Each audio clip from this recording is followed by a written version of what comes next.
મિત્રો, જેણે જીવતા સમાધિ લીધી છે, જે કચ્છના કબીર કહેવાય છે, ઈ દાદા મેકરણનો ઇતિહાસ આપની સમક્ષ લઈને આવ્યો છું।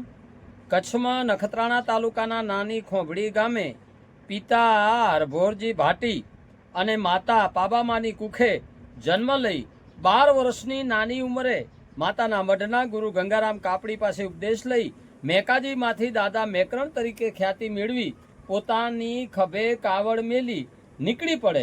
મુખમાં જી નામ બોલતા જાય અને રણમાં લોકોને ખાવાનું અને પાણી આપતા જાય।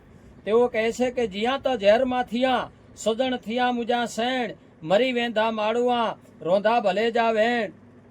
તેમણે લાલિયા નામના ગધેડા અને મોતિયા નામના કૂતરા દ્વારા પણ રણમાં વટે માર્ગુને ખવરાવા અને પીવરાવાનું પુણ્યશાળી કામ કર્યું છે। કિંતે સૂરજ કિંતે ભમરો કિંતે મેઘનાદ જો સા મેકણ ચે મારી ગીડો સજો રામચંદ્રજી જો ભા। લક્ષ્મણ જતીનો અવતાર મનાતા દાદા મેકરણે તેમના 11 શિષ્યોની હારે કચ્છના ધ્રંગ ગામે જીવતા સમાધિ લીધી છે, જ્યાં દાદાનો અખંડ ધૂણો આજે પણ તપી રહ્યો છે।